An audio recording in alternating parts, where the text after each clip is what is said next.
Então, hoje nós vamos falar sobre como melhorar as nossas reabilitações em implantodontia, né, de maneira mais estética. Na verdade, uma coisa que eu sempre costumo dizer é o seguinte: para mim, implantodontia estética deveria ser uma especialidade à parte, tá?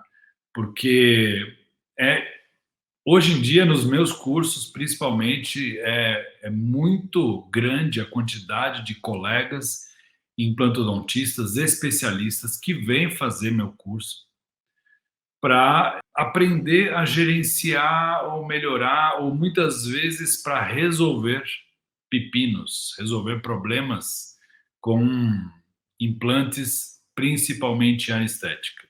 E eu sempre falo, olha, o ideal é a gente saber fazer bem feito logo de cara do que executar um procedimento, errar e depois tentar consertar.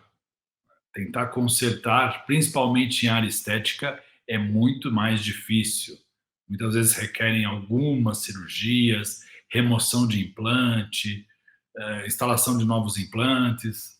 Então, não é o ideal ficar correndo atrás do rabo, né? Não é o ideal ficar arrumando, consertando os problemas que você tem.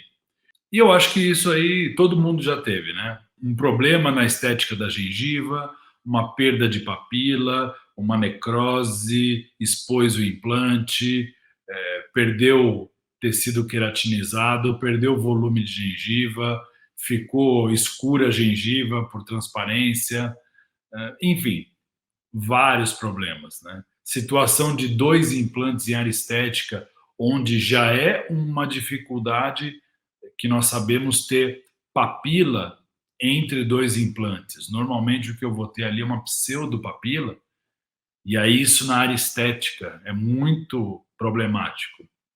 Situação mais problemática que eu já vi é incisivo central e lateral. De um lado dente e do outro lado dois implantes. É muito difícil. É muito difícil você conseguir essa harmonização de margem gengival, equalização dos tamanhos dos dentes, né? Então, é sobre isso que nós vamos falar. Para quem não me conhece, meu nome é Renan Dalla, sou mestre especialista em implantodontia, doutorando especialista em periodontia, e vamos conversar aí. É claro, não dá para falar sobre tudo, mas vamos conversar aí sobre os principais problemas que nós temos aí na área estética com os implantes. Bom, problema de área estética, problema de implante. Vamos conversar um pouquinho sobre a história da implantodontia. A implantodontia, ela evoluiu muito nos últimos anos. A implantodontia, ela mudou o seu foco. É o que eu costumo dizer. Hoje em dia, 80% dos meus alunos de cursos são implantodontistas. E eu sempre brinco, falo assim, olha, eu não acredito que um belo dia um implantodontista acordou e falou, ah, que legal, hoje eu acho que eu vou me inscrever num curso de periodontia. Não é bem assim. O que acontece é que é uma demanda de mercado hoje. Hoje as pessoas não querem mais ter apenas um implante para segurar uma prótese fixa. Antigamente era assim. Antigamente a pessoa usava uma prótese total, uma prótese removível. Então, só de se livrar dessas próteses desconfortáveis, tem implantes com próteses fixas que a pessoa podia mastigar, sorrir, né, com muito mais segurança. Então, era outra implantodontia. E hoje a implantodontia mudou, as pessoas não querem mais só isso, as pessoas querem uma prótese que pareça dente, que seja confortável, que não acumule alimento, não fica passando ar, saliva, enfim, várias situações que é uma demanda de mercado hoje, as pessoas querem esse resultado. E há uma busca grande. Hoje mesmo, atendi uma moça que ela nem tinha um sorriso alto, o sorriso dela máximo chegava no máximo à metade dos dentes, porém ela colocou implante e na região do incisivo lateral essa margem do implante estava mais alta do que o incisivo central dela. Então, ela tinha um incisivo lateral maior que o central. E mesmo ela tendo um sorriso baixo, aquilo não estava, ela só tinha esse problema, não tinha mais nenhum problema. Ela veio procurar uma solução porque ela queria melhorar a harmonia do sorriso dela, da posição de margem gengival dela. E a causa disso, evidentemente, era implante mal posicionado, que nós vamos falar daqui a pouco sobre isso. Então, essa busca hoje das pessoas por uma solução mais estética, uma resolução mais estética de suas reabilitações é enorme. Então, mudou a implantodontia. A demanda de mercado hoje é essa. A implantodontia ela vem de um tempo em que antigamente o suficiente para ter sucesso era você ter uma quantidade óssea suficiente para instalar o seu implante. Ah, mas onde estava esse osso? Não importa. O osso está longe, está fora de posição, não tem nada a ver com a prótese, não importa. É lá que tem o osso, é lá que nós vamos colocar um parafuso e sucesso era óssea integração.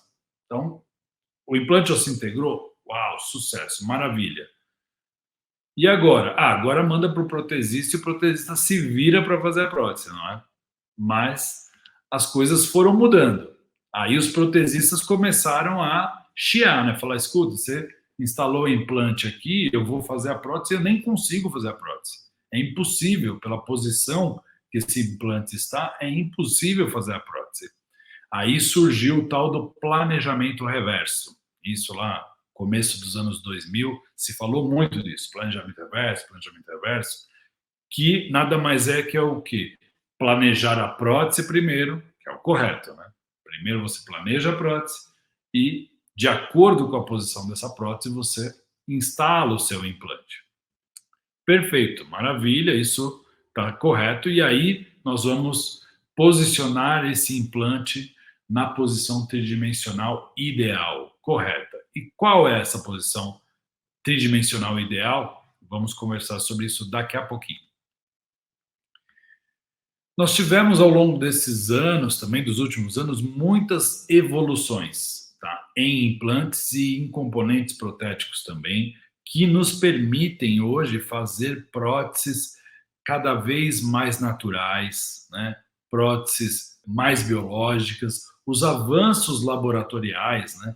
O que antigamente a gente só tinha metalocerâmica, hoje em dia nós temos coroas metal free, de silicato de lítio, feldspática, zircônia, abutments personalizados. Então, nós temos uma gama hoje de possibilidades protéticas e técnicos em laboratório muito bons que conseguem me entregar uma prótese muito parecida com um dente natural. Ou seja, então, o problema da ossa-integração ficou no passado. O que eu tinha de problema antigamente, que eu instalava o implante, talvez eu poderia perder esse implante porque ele não ossa-integrou, hoje em dia nós sabemos que isso é muito, muito raro. Normalmente você instala o implante e ele ossa-integra, isso não é problema.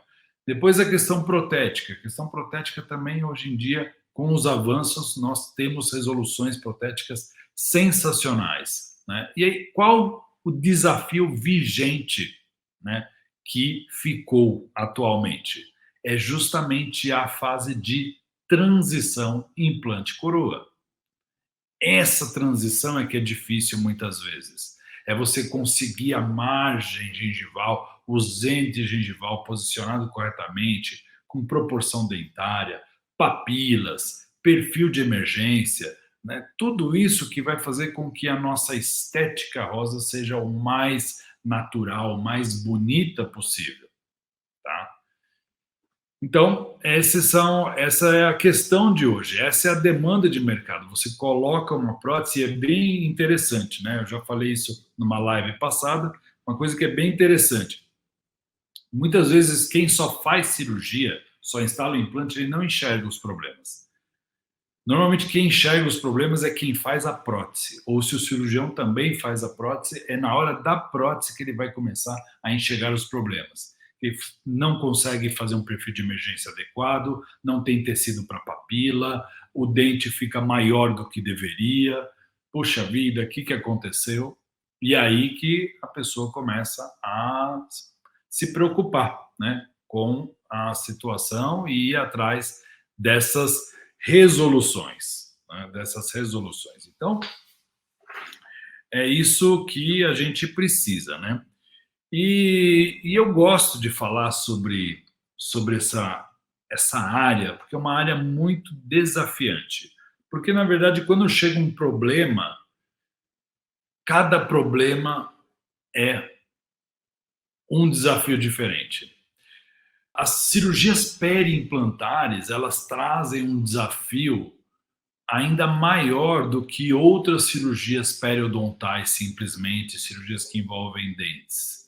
Quando a gente está falando de implante, normalmente o desafio acaba sendo maior e a gente lida com várias aberrações, né? Com várias situações como essas que eu estou mostrando para vocês, que parece aí uma caixa de Pandora, né? Uma coisa assim, que você fala, meu Deus, mas isso a gente vê frequentemente, principalmente eu que estou em curso, estou sempre ministrando cursos.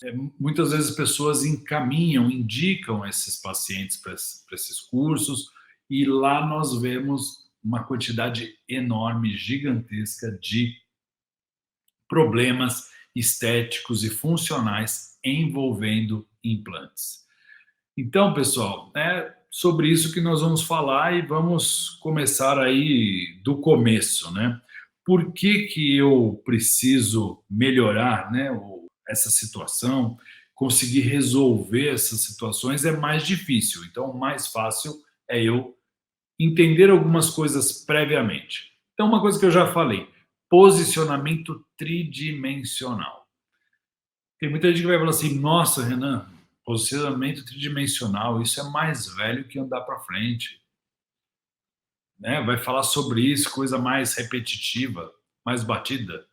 Bom, pode ser um assunto repetitivo, porém, a gente não consegue parar de falar dele, porque quase que diariamente, como eu disse, hoje mesmo eu fiz uma avaliação de uma moça que com um implante muito mal posicionado. E isso a gente vê o tempo todo. Então, é uma situação que é fundamental, principalmente em área estética, é a instalação na posição tridimensional correta. E aí, quando a gente fala posição tridimensional,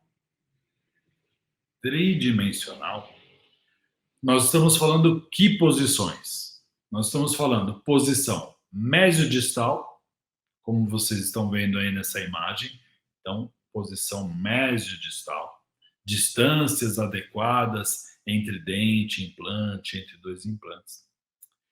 Posição vestíbulo palatina, que vocês estão vendo na outra imagem, ou vestíbulo lingual, né?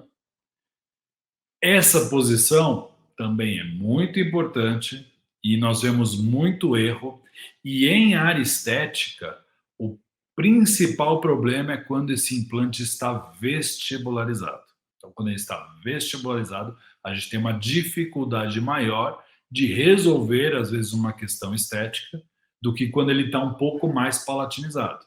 Quando ele está um pouco mais palatinizado, muitas vezes a gente consegue resolver a situação. Vestibularizado, às vezes, é só removendo o implante mesmo. Então, mesiodistal, vestíbulo palatina, e qual que é a terceira posição? Essa é a que mais gera dúvidas, que é a posição ápico-coronal. Então, qual que é a posição ápico-coronal? É a posição onde eu paro o meu implante quando eu estou instalando o meu implante. Então, eu estou na posição mesiodistal correta, estou na posição vestíbulo palatina correta, e ali eu estou instalando o implante. Onde que eu paro o implante? Pronto, está aqui. Não vou mais levar esse implante nem para apical, nem deixar ele mais coronário. Onde eu paro? Ah, a maioria de vocês vai falar, Ah, Renan, fácil. Eu instalo, se é um implante hexágono externo, por exemplo, eu instalo no nível ósseo. Se é um implante cone Morse, eu instalo 2 milímetros infraósseo. Mas quem falou isso? Não, foi lá a vendedora de implante falou. Eu comprei lá implante cone Morse, ela falou: ah, você tem que colocar 2 milímetros abaixo da crista óssea. Da onde veio isso? Esse é que é o problema. Está absolutamente errado isso. E isso foi o que não só eu, como eu sei que todos vocês nos cursos de implantodontia de especialização aprenderam, né? Ah, esse é o implante hexágono externo, hexágono interno. Você instala, chegou no osso, para. Ah, esse é o implante cone Morse, tem que enterrar 2 milímetros ou 1 milímetro, sei lá. Para a área estética, então, isso não funciona. E por que que não está correto? Porque o implante, ele deve ser instalado de acordo com o espaço biológico, ou seja, de acordo com a posição da sua futura margem gengival na reabilitação protética. Então, se você tem a reabilitação protética e você planejou que a sua margem gengival vai ficar em determinada posição, a partir da margem gengival é que você vai contar alguns milímetros para parar a plataforma do seu implante. Não tem nada a ver com osso, nada a ver. Se tiver muito osso, você desgasta osso. Se tiver pouco osso, você enxerta osso. Mas a posição do teu implante deve ser instalada, a plataforma deve ficar a uma certa distância da futura margem gengival da sua reabilitação protética. Vocês estão entendendo? Que distância é essa? Segundo a literatura, veja só os espaços biológicos. Olha só o espaço biológico indente, que foi descrito por Gargiulo em 1961, onde ele, através de medidas, né, de médias, ele falou, ó, em média, o espaço biológico é 2,73 milímetros. Bom, o que nós fazemos no dia a dia clínico? O que nós falamos? Ah, eu vou trabalhar no meu espaço biológico entre 2,5 a 3. Né?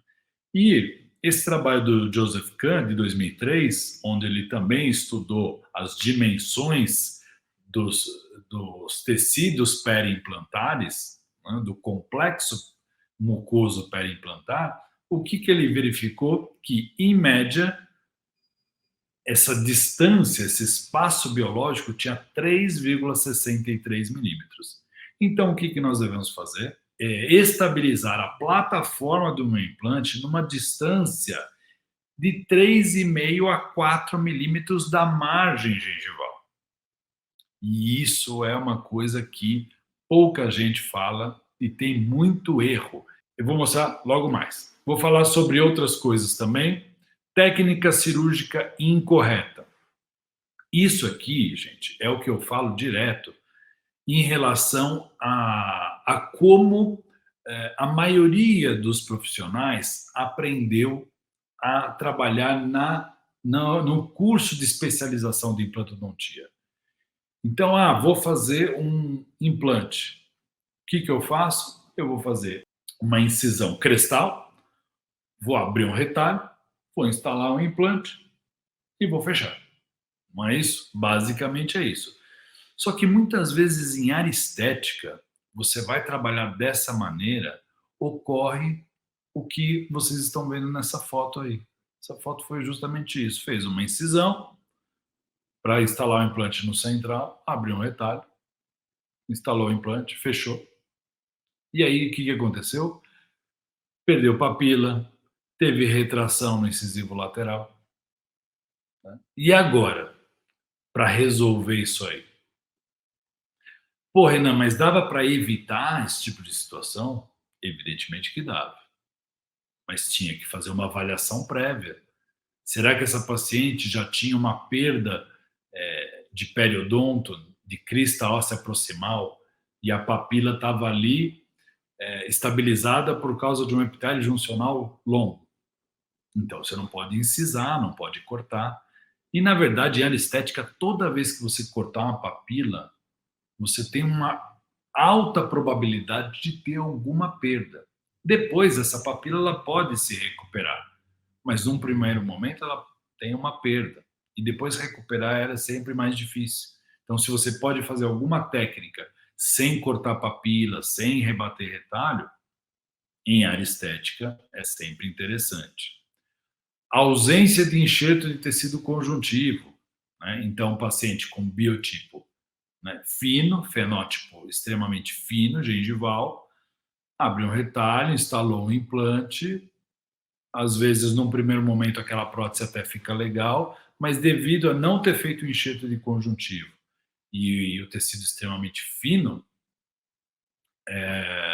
deu retração, tá? Então, outros problemas, né? São muitos problemas, tá, pessoal? Eu não vou conseguir aqui falar sobre tudo, mas são muitos problemas. Ausência de enxerto gengival livre, né? Olha lá, ó, o paciente veio no consultório, tinha feito essa prótese, olha lá, até com uma gengiva artificial muito bonitinha, mas o paciente não aguentava isso. Comer, higienizar, não tem como limpar, vai higienizar, dói, não consegue higienizar, ficava aquele monte de sujeira por baixo, monte de comida, tá? Então, ausência de enxerto de valor. Isso nem é tanto a questão estética, né? Mas tem uma questão funcional muito importante que hoje as pessoas estão buscando. E temos as situações catastróficas. E isso, infelizmente, nós vemos demais, demais, demais. As situações catastróficas. Onde aí não tem apenas um erro, né? Mas tem alguns erros, uma série de erros, né? Então, incisão em papila, veja como houve ali uma perda da papila vestibular, implantes mal posicionados, implantes muito grandes, com diâmetro muito grande, né? Biotipo fino, incisão inadequada, enfim, várias situações que nós vemos que causam essas situações catastróficas. E agora, para resolver? Né? Nós, periodontistas, hoje em dia, a gente está com uma fama de mágico, né? Justamente esse foi um caso assim, né? Que o profissional falou: não, vou te encaminhar para o periodontista, ele vai fazer um enxertinho aí e resolve. Não é bem assim, pessoal. Não é um enxertinho resolve. Tanto é que essa paciente, antes de vir para mim, passou num outro profissional e fez o tal do enxertinho e ficou pior do que deveria. Então, são situações que nós temos que tomar muito cuidado. Implante em área estética, como eu digo, deveria ser uma especialidade à parte, tá? Mas nós, nos nossos cursos de periodontia, nós trabalhamos muito com esse tema de implante em área estética. Então, antes de dar esses exemplos, eu quero conversar com vocês, né, sobre algumas situações em que o profissional ele tem que se precaver primeiro, né? Primeira coisa eu já falei, você aprendeu uma implantodontia mais antiga, onde a, a instrução era pegar a lâmina de bisturi, cortar a gengiva, a espessura total, cortar papila, abrir retalho, pôr o implante e suturar rapidamente, né? Daquele jeito lá. Ah, agora é só suturar. Então, esse é uma primeira coisa que a cabeça precisa mudar. O foco tem que ser outro. É uma coisa que eu costumo dizer também. Quando chega um paciente, uma pessoa, no meu consultório, e ela vem e entrega nas minhas mãos o seu incisivo central, imagine você, teve um problema no seu incisivo central e você precisa, infelizmente, extrair aquele dente e colocar um implante. Quem vai fazer esse trabalho para você? Para quem você vai dar essa responsabilidade? Então pense da mesma maneira. Quando um paciente chegar no teu consultório e falar, oh, meu incisivo central, meu incisivo lateral, nossa, poxa, é uma responsabilidade enorme, então tem que cuidar disso com um carinho, né, muito grande. E também, quando você vai fazer a prótese, então a gente às vezes foca muito na cirurgia, mas quando você vai fazer a prótese, também tem toda um passo a passo, um caminho que nós vamos conversar, que é super importante. Confecção de perfil de emergência, posição correta de ponto de contato, espaço correto da meia, para vir formando a papila. São situações que nós temos que ter calma, tem que ter paciência, tem que trabalhar devagar para conduzir essa reabilitação para a situação mais ideal possível, né? Que é aquela que o paciente veio buscar, tá? Então vamos mostrar aqui alguns exemplos do que acontece no nosso dia a dia, que eu tenho certeza que não é só no meu dia a dia, né? No dia a dia de todo mundo aí enxerga esse problema. Essa foto foi um colega, um aluno meu que me encaminhou, né? Falou: Renan, olha só, a paciente chegou aqui, ela é incomodada com esse sobrecontorno, né? Queria saber com você se dá para fazer alguma coisa, dá para fazer, sei lá, um enxerto de gengiva para melhorar alguma coisa. Falei para ele: olha, veja onde está a margem gengival, a posição da margem da coroa, né? E a posição da plataforma do implante. Tá? Apesar de ser um cone Morse, veja que provavelmente está aí no mesmo nível. Né? Então não pode a margem da sua restauração estar no mesmo nível da plataforma do implante. Como é que você vai produzir o seu espaço biológico? Como é que vai ter espaço biológico? Vai fazer o seu perfil de emergência? Então é impossível. Então a resposta que eu dei para esse meu amigo é: olha, infelizmente, só removendo esses implantes. Ah, a paciente não quer. Então fica assim. Não tem o que fazer. Né? Esse foi um outro caso também. Esse foi uma paciente do meu consultório que comecei a avaliar. De cara, eu vi um provisório, né? Claro, escurecido, outros dentes aí com restaurações. Aí eu comecei a avaliar, vi esse escurecido na gengiva do implante, que nós chamamos de discromia por transparência, né? Então, uma alteração de cor, porque a gengiva é fininha e por transparência está aparecendo o metal do implante. E outra coisa que tem várias coisas nesse caso para a gente avaliar, mas outra coisa que me chamou a atenção de cara foi o tamanho do incisivo central do 21 em relação ao tamanho do 22. O tamanho do 21 é menor do que o 22. Assim, bom, então numa reabilitação estética aqui, paciente, mulher, vaidosa, tal, está querendo estética,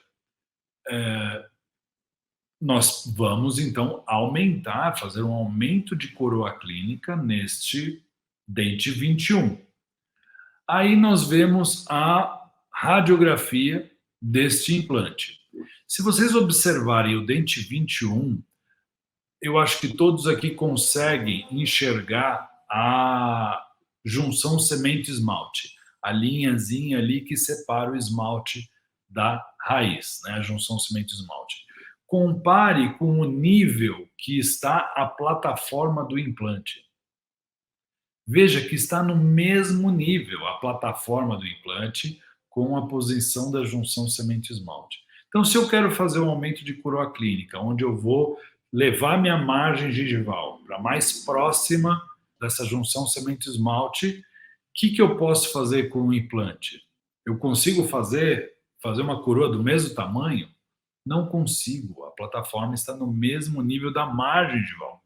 E segundo os trabalhos do Kahn, o espaço biológico em implantes tem entre 3,5 a 4 milímetros. Então, se a margem gengival está ali mais ou menos na posição onde está a plataforma do implante, na verdade, a plataforma desse implante deveria estar 3,5 a 4 mais apical. Tá certo?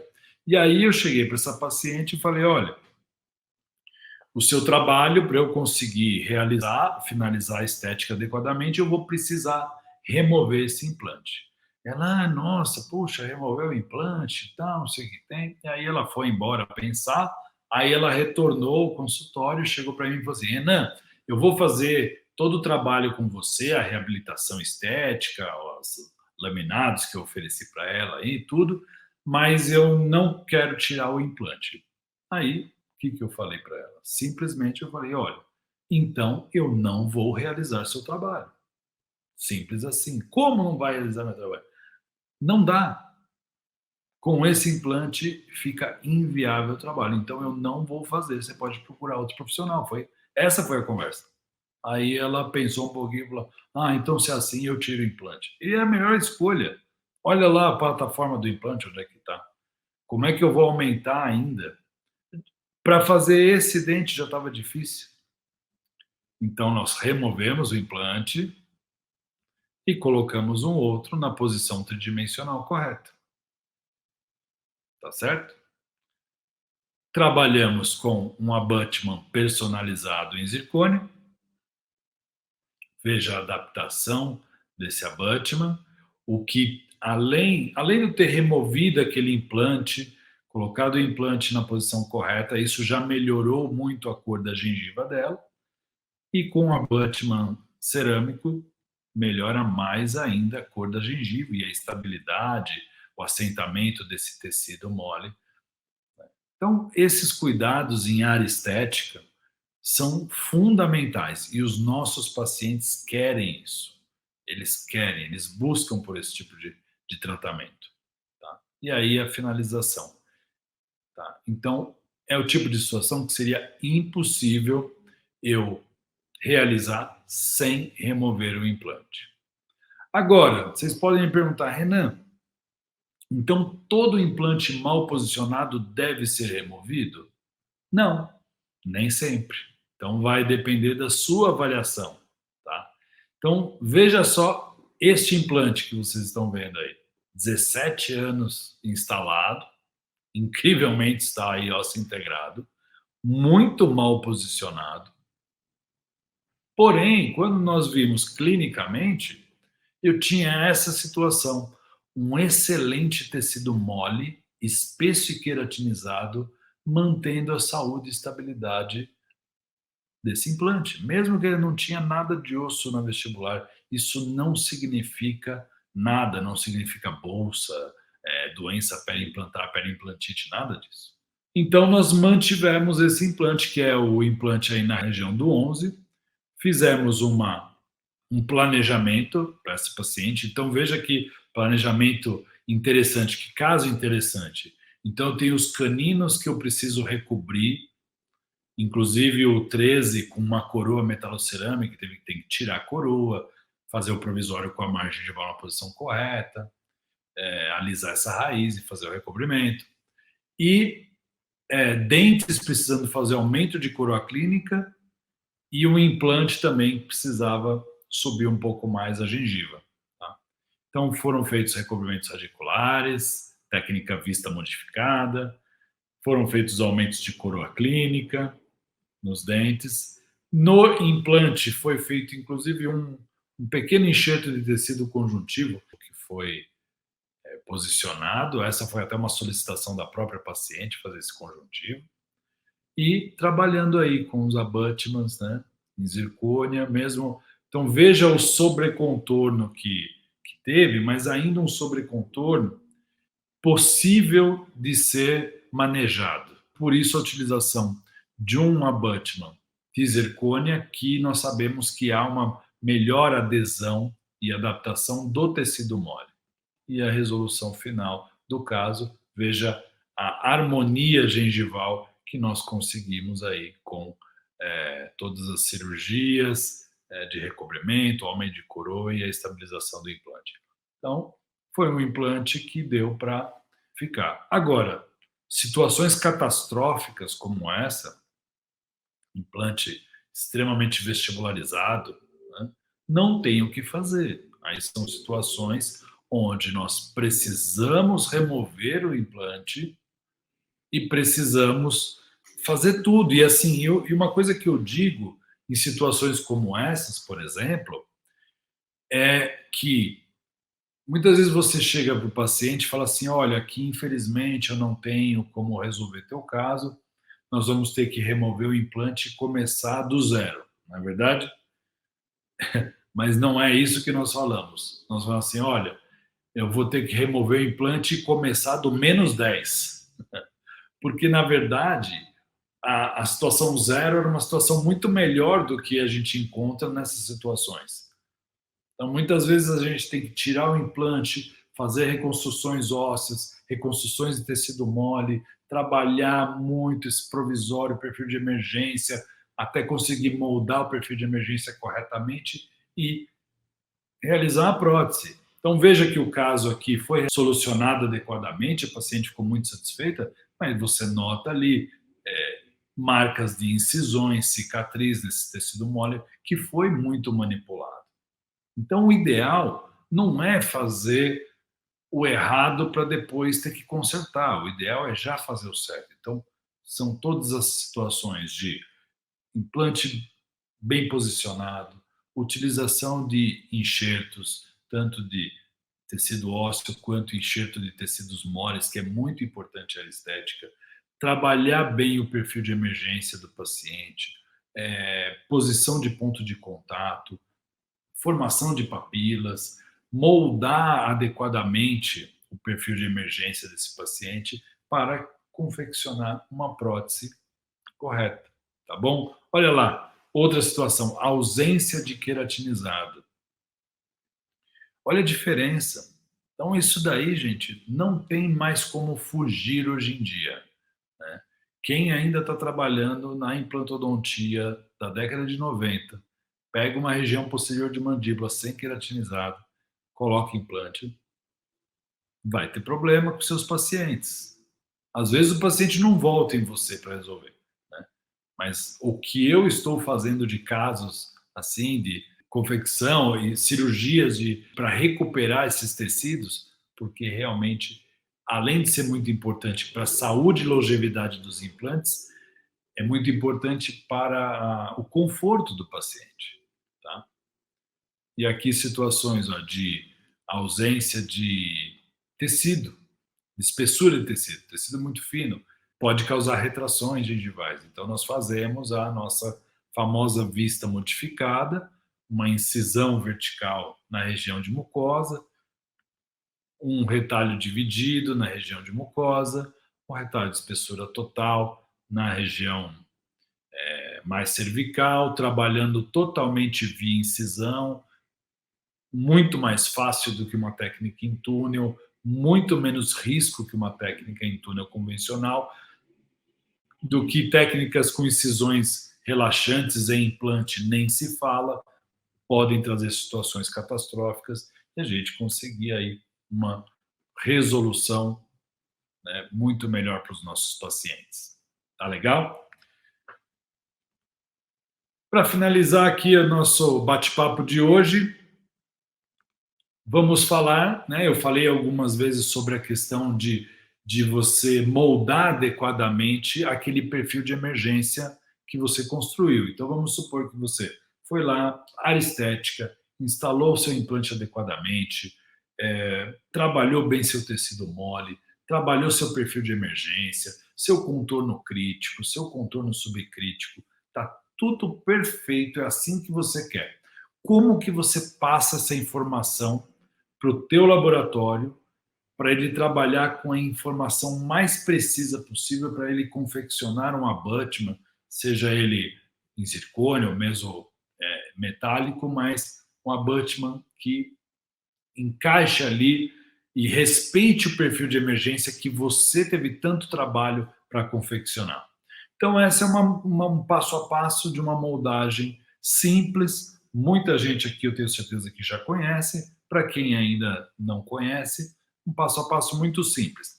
Você vai pegar o seu provisório. Então, você trabalhou primeiro o provisório e o perfil de emergência está lindo. Você adorou, gostou, está tudo certo. Você vai pegar esse provisório e vai acoplar ao análogo. Acopla o análogo, seja ele parafusado, cimentado, tanto faz. Aí você vai copiar este perfil de emergência com uma silicona. Pode usar silicona pesada e leve para ser mais perfeito. Normalmente apenas uma silicona pesada, bem adaptada ali, é suficiente. Moldou a parte cervical, então, do seu provisório, remove o provisório do análogo. A hora que você remove o provisório do análogo, é isso que você enxerga. Você enxerga ali o análogo, que é o que tem na tua boca, ou mesmo se você, se não for um pilar que tiver ali, se é o implante, né? Pode ser, tanto faz. E você vê o perfil de emergência copiado ali ao redor. Aí você pega o seu transferente de moldagem, então seja para moldeira fechada, para moldeira aberta, metálico, plástico, tanto faz. Você vai acoplar agora o seu transferente de moldagem no análogo. E aí vai ficar aquele espaço ao redor que é justamente o seu perfil de emergência, tá? O que nós fazemos? Preenchemos esse espaço com resina flow. Ela pega a resina flow, preenche aquele espaço, a resina vai aderir ao transferente, polimeriza, aí você vai remover o transferente personalizado. Então agora você, por isso que chama personalização do transferente de moldagem. Então agora o seu transferente de moldagem está personalizado para aquela situação em boca. E por que isso é importante fazer? Porque muitas vezes você tira o seu provisório, até você moldar, aquela gengiva já mudou de posição. Então dessa maneira você vai entregar o perfil de emergência perfeito para o teu laboratório trabalhar. Aí o laboratório tem a obrigação de confeccionar o perfil de emergência protético bem correto, né? Leve em boca, olha lá, e aí você vem com a sua moldeira, vai e faz a moldagem, e a hora que você remove a moldagem, é isso que você tem. Aqui já acoplado o análogo para fazer o modelo. Então, tá aí o passo a passo, né? Essa é a dica clínica de hoje, o passo a passo para você confeccionar a sua moldagem, né? Entregar para o teu laboratório uma moldagem perfeita. E agora o seu laboratório tem a obrigação de fazer um modelo perfeito para confeccionar a prótese. Beleza? É isso aí, pessoal. Eu acho que falamos algumas coisas, bastante coisa, é verdade. Evidentemente, não dá para falar tudo sobre implante em área estética, é um tema bem vasto. Eu levo horas, né, dias falando sobre esse assunto nos meus cursos, tá? Então, realmente é muita coisa para a gente ver, mas aqui deu para dar uma passada em algumas coisas, algumas questões que eu considero extremamente importante para que você não caia em erros que, infelizmente, a gente vê muito hoje em dia. Isso traz grande frustração para os pacientes. Eu que trabalho muito com isso, com correção de problemas estéticos na implantodontia, isso traz uma frustração para o paciente tão grande e a gente precisa evitar isso e não ficar correndo atrás de resolver problemas. Beleza?